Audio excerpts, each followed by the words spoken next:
I'm Kris Wolfe with GoodGuySwag.com, and I'm right here with Lewis Howes. I don't know if you've heard about his podcast, The School of Greatness, but Lewis, I just thank you for coming on, by the way. Thanks, brother. Great to see you.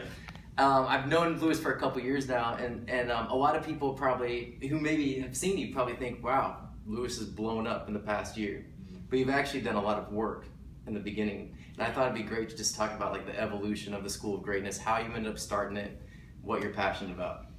Yeah, I mean, the School of Greatness itself is almost a 3-year journey. Launched it close to 3 years ago, and it's been a lot of work. It was really like 5 years of work before that, before I launched it, of setting up, learning the skills, adding value to people, building an audience, so that when I launched it, it actually had some traction early on. But it's been a consistent daily, weekly practice of putting great content out there to get to where it's at now. Yeah, and you've had some big people, by the way.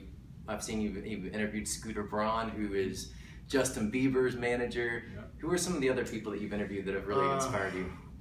Tony Robbins, Ariana Huffington, Julianne Hough, Jack Canfield, people like that. So some, just some fairly well-known people. Yeah. So be sure to check out Lewis's podcast. If you listen to podcasts, School of Greatness, I would just listen to it. Lewis also has a book out now. It's called The School of Greatness. And I just want to talk to you a little bit about what your concept of greatness is. Mm-hmm. Like, what is this? What does greatness mean to you? Yeah, in the book I talk about 8 principles of greatness, really how to apply these principles to any area of your life. But I ask the question at the end of every episode, I say, what's your definition of greatness? Because I believe that it's different for everyone at every stage in their life. And for me right now, greatness means using the gifts that I have, making the most of them in the world, and impacting the maximum amount of people in the world as well. So for me, that's what greatness is all about. And I just listened to one of your podcasts, and someone asked you a question. I think one of your answers was like, how to be as good of a person as possible in this world.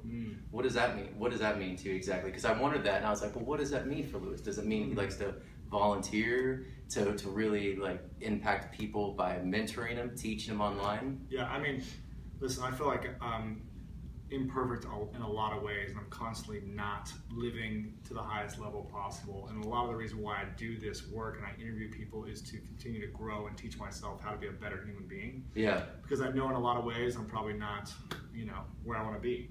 So for me, it's doing my best every single day, constantly evaluating and being aware of how I'm affecting people with my actions, with my words, if I'm showing up in a loving way or if I'm showing up in a way that harms people, and making sure I'm discerning all of my decisions moving forward.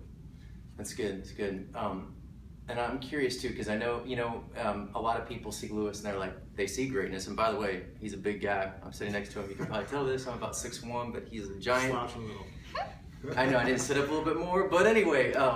But a lot of people see you and they're like, Lewis is great, but I've had some terrible things happen in my life. Circumstances haven't been great for me. I feel like you're such a great example because you've overcome some tough circumstances in your life. Yeah. What would you say to those people out there who really maybe have lost hope? I would say that it doesn't matter how dark of an experience you've had or what you've been through, that there's always a way to get out of it.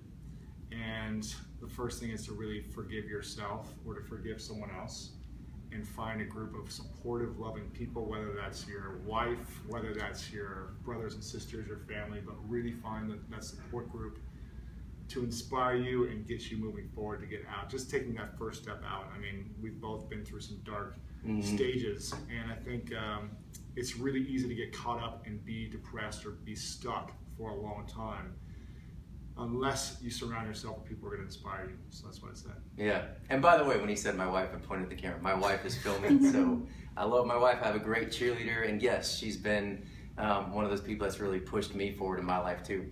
And then maybe one final question, because I think we're coming up on our five-minute mark, but I think even in this first chapter of this book, you talk about vision. What's your vision maybe in the next 5-10 years for you? And what would you recommend to someone too when it comes to like stating a vision for their life? Yeah, my vision for me right now is to serve 100 million people, to show them how to make a full-time living doing what they love. I believe when we make an income, a full-time income, it doesn't need to be millions or billions, but a full-time income doing the things that fill us up, we're going to treat ourselves with so much better respect and love. We're going to take care of our health, and we're going to treat others with respect as well. And that's, for me, is what it's all about. Yeah. Loving ourselves and loving others and doing the things that we enjoy doing. So that's my vision.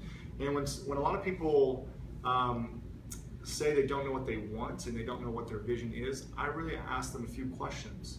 One, what do you want to feel every single day? What are the things you want to feel? Number two, who do you want to be hanging out with? What are the type of people you want to be spending your time with? Number three, what are the experiences you want to have?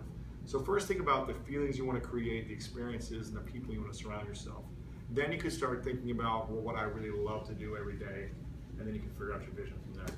Man, that's great. And by the way, too, something I love about Lewis that he's been out there doing for a while, and maybe actually you might have been the first person to coin that phrase, lifestyle entrepreneur. Is that you're credited with that, right? I'm not sure if I ever now, but I started. He is. He's the lifestyle entrepreneur guru. Okay, I don't know who else is out there, but anyway, yeah, I love that fact that you're just talking about people like going out and doing what they're passionate about.